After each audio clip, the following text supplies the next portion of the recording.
What's going on today, Internet? No funny intros for this one because today we're going to talk about firearms. Now, you always want to treat firearms as if they are loaded, rule number one. So we're going to go ahead and assume it's loaded. Go ahead and make sure the firearm's clear, nothing inside the breech. Point it in a safe direction, pull the trigger. Our firearm is now clear, and then we can proceed with the next step, which is cleaning. So I'm going to dive down and I'm going to show you guys how to disassemble this for cleaning. I'm not going to show you how to clean because that's kind of a personal thing. Some people have their own way of doing things, and my way may not be the way that you're used to doing it, so use whatever works for you. Really, there's no wrong way to freaking clean a firearm, truthfully. So here we go, we're gonna dive down and in. Now, whenever you're dealing with firearms, it's very important to make sure that you're practicing safe firearm etiquette. So that includes always pointing it in a safe direction, never point it at something you don't want to destroy or aren't willing to destroy, and make sure that the firearm is clear. So here we go, we're gonna go ahead and do that. And as you can see in here, there's nothing in the chamber. She is empty. Good thing to do is stick your finger in there and feel. If you feel any brass, there's nothing. Firearm is clear. Point in a safe direction, pull the trigger, you are safe. Okay, so now we're gonna go ahead and field strip this, and I'm gonna show you how to actually do a full teardown. The important thing to keep in mind when you're doing work on firearms, just a good rule of thumb, don't keep the ammunition in the same room with you, so all the ammo's out of the room. So here's how you take down a Glock. It's super simple. What you're gonna do is what's called the armorer's grip. So you grab the back right here, so with your thumb and your top fingers, your index fingers, you're gonna pull it back, pull down on the slide release with your other hand, and now it's taken down into two parts. Pretty straightforward. I'm going to show you now how to take this all apart. Real straightforward again. Take out your recoil spring assembly, push out your barrel, and that's pretty much all you'll need for a field strip, is just what we've done right here. That's a good enough field strip to clean the stuff out in the field. Now what you're going to need to do a full takedown on this is a punch or some kind of tool. Now this is a Glock punch. This is the tool that Glock sells for their pistols to take it down. So I'm going to show you how to take the firing pin out right now. So here's what you're going to do. So what you're going to do here is you're going to go ahead and push the firing pin back, just like that, and then push down on the plastic clip right here while pushing forward on this back plate, just like that. Now keep your finger over this back plate as you pull it out, because your firing pin assembly and your extractor will be under pressure. So here's this right here is your firing pin assembly. This right here is your extractor spring. This keeps pressure on the extractor. And now that that's all out of the way, what we can do is we can push the firing pin block right here, and retainer for the extractor claw down. Extractor falls right out. Now to get this firing pin block and extractor piece out, it's real simple. You just tap it in your hand. Boom, there it is. And then you can disassemble this firing pin if you want. The way to disassemble it is you basically have to pull the spring down. There's two caps on the top. The whole pin will come out and you can take it all apart. I usually don't disassemble this for cleaning because it doesn't get that dirty. I just usually hit it with the brush and hit it with some Ballistol and then dry it very thoroughly. And then as far as this goes, this does get kind of dirty, so just hit it with a Q-tip. This part for your extractor doesn't get very dirty at all. Don't really need to worry about that. The extractor does get fairly nasty. You can see I got a little bit of carbon on it still from my last clean job because I didn't clean it super well, but real easy to clean. It's a single part. Barrel. Barrels are barrels. You clean them the way you always clean a barrel. You spray it, hit it with a patch or a spore snake, or whatever you prefer to use. It's really a matter of preference. So recoil spring, they get dirty. Just hit them with a brush. Now I'm going to show you how to take apart your frame, your Glock frame. So you want to push out from the left hand side of the receiver out. First pins first.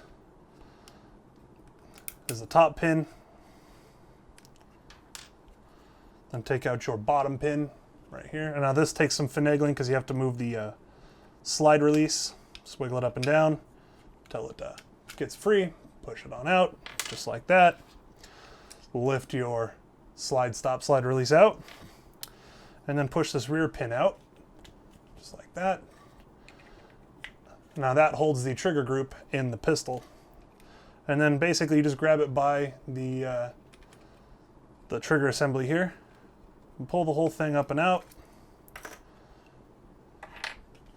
Now you have an empty Glock frame minus the mag catch and the slide release. Those don't ever really need to come out for cleaning if you're really anal and would like to.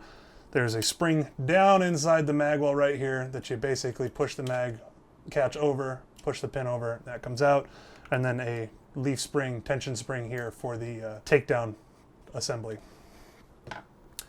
Trigger is really straightforward, nothing fancy, it's a Glock. Basically what you're going to do is you're going to twist the assembly just like this to get the trigger bar out, twist it, pull it up, rotate it down to get the spring out, and just like that, your trigger is now disassembled for cleaning. If you want to take the spring out, you can. This is the ejector. Now this Glock, I've replaced the ejector because I was getting brass to face, so it needed a different ejector. So I put the corrected part number from a Gen 4 in it, seemed to fix the issue. And it has a minus with ghost trigger bar, so it has a lighter trigger. That's pretty much it. These all come out, but for cleaning, they don't really need to be taken all the way apart. You just clean the mating surfaces where it's metal to metal. That's really all you've got to do. It's super straightforward. So now we're just going to go ahead and reassemble it.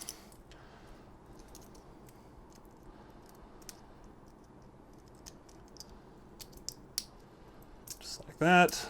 Always oil one little drop right here. That's all you got to do for that. I'll go ahead and put this back in the frame. Just like that. Take our firing pin, or our trigger block assembly. Just push that back on in. And then first pin in, remember, when you're doing this, your first pin in, you want to go in from the other side. And that would be your top pin. So you push your top pin in. And the reason for that pin being the first in and first, or first out and first in, is your slide release.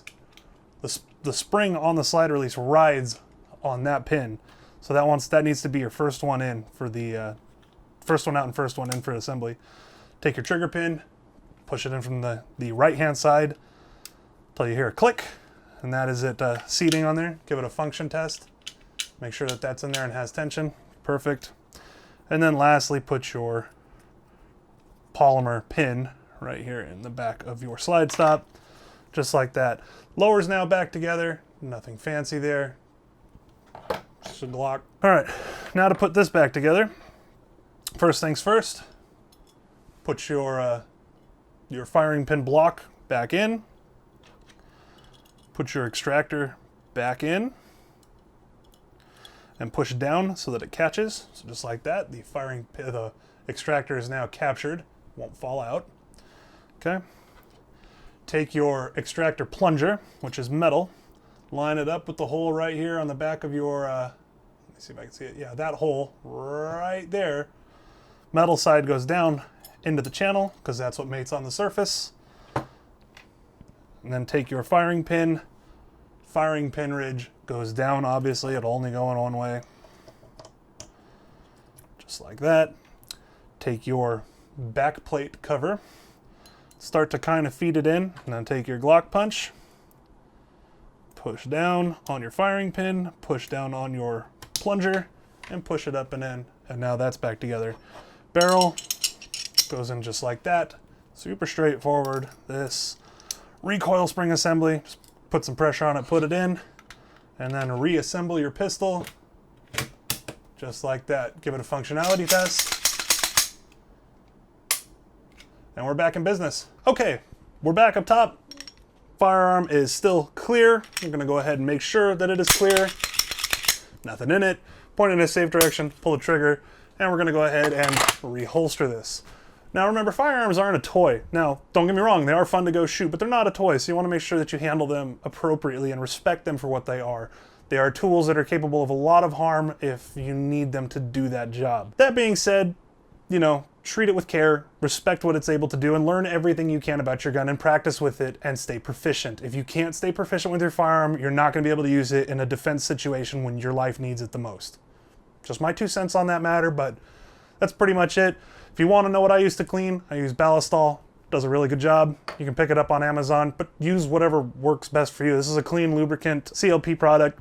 doesn't eat the polymer. I use it in my ARs too. It's fine in the gas systems, no problems there. Just make sure that you lubricate them correctly. You don't super overdo it and you don't underdo it. There's plenty of guides on the internet on how to properly lube your Glock or AR or any gun that you may own. So follow those guidelines because there's people with a much larger breadth of knowledge than I've got. Do what works for you at the end of the day. You know, there's no right or wrong way to do things. Everybody has their own preference. Some people are old school and they still use hoppies. It's great, don't get me wrong. It smells fantastic and it kills brain cells while you're at it. So that's always good, right? To kill brain cells and shoot guns. I'm just kidding. I'm not against hobbies. It's a good product. The smell of it's very good and it's old school. Use whatever works for you guys. Again, stay safe, practice, stay proficient. That's going to do it for me. If this video is helpful, please go ahead and hit that like button and leave a comment, or, you know, you can subscribe. That'd be neat too. Thanks everyone. Have a great day, and I'll see you guys around.